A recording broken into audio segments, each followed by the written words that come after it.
One thing I know for sure, our Yeah. Sunday night game, our first one, will not involve the New Orleans Saints. But they did have some big news. Yeah, they They did. did have some big news. Derek Carr has retired. And Yeah. so this was one of those where you look at it, and I'm just like, whoa, holy crap. I know. I was like, what's going on here? I wasn't expecting it. Right? So the 34-year-old, his 11-season run is done now. He has degenerative damage in his throwing shoulder. It would have likely kept him out of 2025 if he had surgery, I guess. He still wouldn't have been guaranteed to have full power in his arm again, and so he weighed all those different things, and he said, I'm done. I'm quite shocking news over the weekend. Well, it was shocking. First off, the whole way I think everything went down was kind of shocking when you really talk about Derek Carr in the last few months and all of that, right?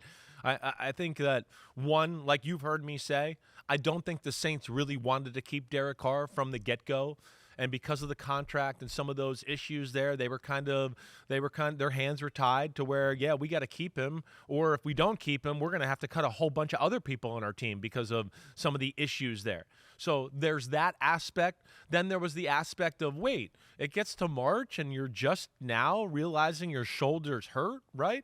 And I know not every quarterback's the same, but one thing I've talked about a lot, and I talked about this with Florio, is just like, wait till March to throw a football from when the season's over. To me, that's a long time. I understand everybody takes a break, right? But I was a guy that was like, okay, the regular season's over, first week of January, late December, whatever. By the end of January, right, I was going to pick up a football and at least throw it. I wasn't going to go I'm going to go 12 weeks without feeling the one thing that makes my living in the world go, right?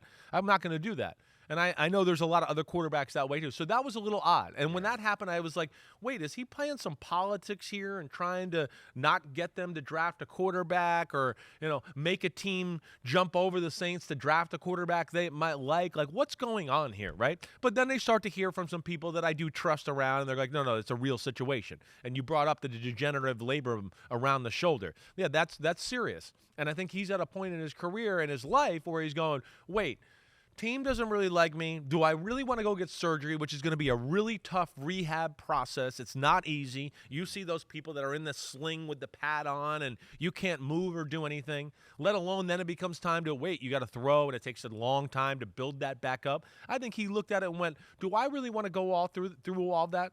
I'm not going to be back with the Saints, and I won't be a starting quarterback anywhere. I'm going to have to go somewhere and really probably be a backup. And looked at it as like, hey, the veteran backup guy who's played a lot and got experience, that's who and I move my family around and do all that. I've made $200 million. Do I really want to do that at this point in my life? And I think he looked at it and just said, you know what? That's it. My time's done. I'm beat up. I got young kids. I'm not going to do, I got to call it quits. I'm not going to move my family around everywhere. And he says, see you later. And now the Saints are in a spot where, yeah, the quarterback position is very dicey for sure. Yeah, before we talk about that, just put a button on Derek Carr.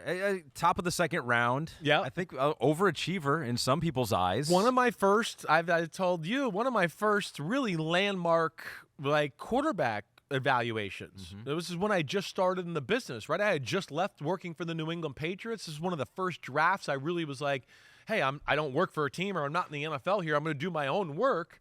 And I was one at the time that was like, man, Derek Carr is better than Johnny Manziel and Teddy Bridgewater and Blake Bortles. Like, what is everybody looking at, right? I mean, I was like, I don't get it. I mean, first off, you know how I feel about Blake Bortles. I wouldn't have taken him in around 72, right? Johnny Manziel, I don't think he was even a first-round talent. Teddy Bridgewater, I was like, wait, if he doesn't wear a glove, he can't throw? Like, what? Like, Derek Carr's the guy. So I felt an attachment to him there in that way. But the career is really interesting. It really is interesting. It starts off good. Mm-hmm. He does some good things. I mean, really, his first year, he's clutch as hell. He's making plays. Year two, they're going to go to the playoffs, right? Or and he breaks his leg late in the season, doesn't get to play in the playoff game. So there's that. Remember the Michigan State quarterback Connor Cook. Was that right? What it was? Yeah. Right. He had to take over and play a playoff game against the Houston Texans, and it didn't go well. Yeah. So I think that was year 3. That might have been year 3. You might be right. But either way, the start of the career was very promising, and then we kind of hit a lull. And for a guy, and this is what I find interesting about his career, I think there's more physical ability than people want to give him credit for, right? That's the one thing I'll say about him.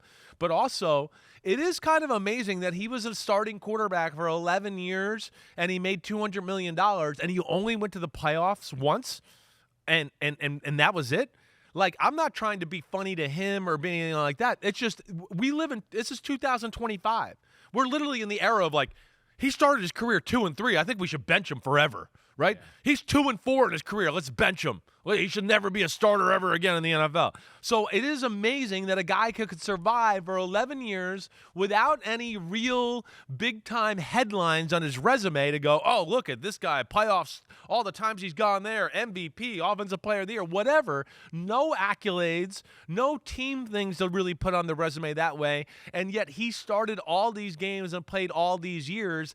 To me, is kind of fascinating. It's very rare. It really is rare, and that to me is maybe the most amazing thing about his career. Yeah, I mean, he was part of a dumpster fire in that's where we got Las Vegas and Oakland. You don't want to put too much on him. Yeah, there were not many good things were happening for that franchise, and then he showed them that he could be the guy that can lead him to a 12-3 record, is what he did when he was healthy that third year. With Rich Bisaccia, and John Gruden got fired in the middle part of the year, if you don't remember, right? Yeah.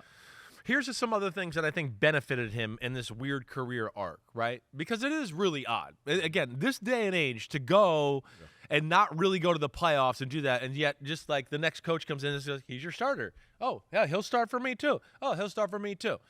I think some of that dysfunction actually played out in his favor because I think team gave him the benefit of the doubt. Like, oh, man, we've been a mess. We can't blame Derek Carr. Least of our problems is Derek Carr. Derek Carr, right? And he works hard, and he was a good team guy and all that. Then I think John Gruden got there. We all questioned whether John Gruden would work with Derek Carr, right? Like, man, can Derek Carr handle them? Haven't you seen Derek Carr just absolutely verbally abuse Chris Simms? He used to shit on him on a daily basis. Can he really do that to Derek Carr? Yeah. Right? John Gruden, right? So but he handles that well. And that works well, but also within that, Gruden at the time, if you remember, everybody was like, man, he's always just ready to get rid of his quarterback and get on to the next one.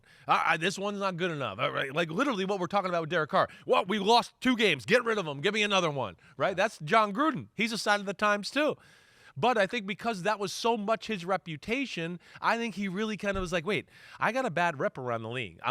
Everybody's always telling me I'm looking for my next girlfriend or my next wife here. Yeah. Let me try to make this work with that guy. So I think that benefited him a little bit. Then Josh McDaniels comes in and takes over, and he goes, wait, man, things were dysfunctional. He took over for John Gruden. He did a pretty good job. He's been tough. He's done all of that. Wait, yeah, I mean, only the playoffs once, but okay, let's try to see what happens here. That year, Devontae Adams, they don't like what they see. They say, see you later. You're out of here. And then he goes to New Orleans and gets another chance because it's a head coach who's going, and Dennis Allen, who's going, wait, this might be my last year. I need a quarterback. I need somebody here that can play right now. We got an older team. I can't be ushering in some young quarterback. So they take the chance on Derek Carr too. And they go with that because of the situation I think Dennis Allen is in. So it's weird in the fact that the stars aligned in some ways where it was hard on him early on in his career and not favorable. And then the stars aligned on him in some ways where it helped him kind of extend being a starter because of some of the situation around him. And I kind of find that fascinating. Yeah, 169 starts when it's all said and done. That's crazy. That's crazy. Yo, homies, what's up? Thanks for watching Chris Simms Unbuttoned. And just because the weather's warm doesn't mean football ain't still on our brains right here. We are still working, so smash that subscribe button. We got all the training camp news, preseason news, everything up until kickoff night. Thanks for watching. And again, remember to hit that subscribe button. Peace out, homies.